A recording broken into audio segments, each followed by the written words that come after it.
Hi, my name is Steve, and I'm the Chief Information Security Officer, or CISO, at fictionalwidgets.com. I'd like to talk to you today about the role of a CISO and how today's cyber threats affect a CISO's motives, priorities, and the stakes involved. The role of a CISO is not only fairly new in the corporate world, but has already evolved rapidly in just the last few years. Originally, most CISOs were concerned with compliance issues, ensuring that their organizations would meet the requirements of various legislated regulations, such as Sarbanes-Oxley and HIPAA in the U.S. or their counterparts in other countries. Those things remain important, but now the role of a CISO has a much wider scope and is integrated into the entire business. Unlike a CIO, a role that tends to be more focused on IT infrastructure, my scope is much more big picture. To be successful, we must work with the CEO, the COO, the CFO, General Counsel, and others to fully understand the entire business, and then create strategies and programs that are aligned with those business objectives. The goal of these strategies and programs is to understand the overall value of our intellectual property assets and security reputation, and ensure that they're reasonably protected, and to manage the risks to those things. In short, what the other C-suite officers want from me is a concrete assessment of information risk and value. They want to know what their risk exposure is, their liability, in the event of a compromise. In addition, some CISOs are expected to represent the company and its brand externally in thought leadership roles, partnership development, and senior customer engagement.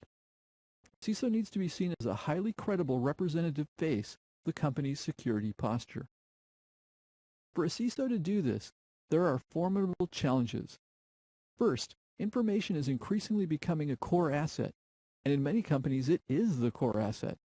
A CISO's job is to understand the risks to it and to take the prudent steps to keep it safe, and plan for the almost inevitable compromises that will happen so that they can be appropriately addressed.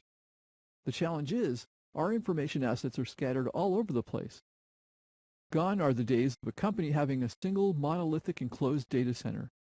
Now we have information assets living in the cloud, whether that be in third-party software as a service applications or our own internal hybrid private cloud architectures. Data that resides outside our buildings has to be secured and protected just the same. And the rise of cloud computing is imposing new challenges in securely granting access to that data.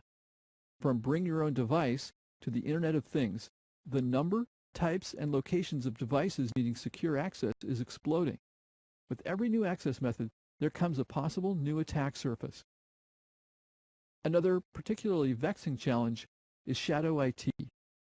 This is where departments or individuals go outside the corporate policies and spin up their own applications, or utilize unapproved or uncoordinated SaaS services, or otherwise allow what may be key information assets to be stored out of our control.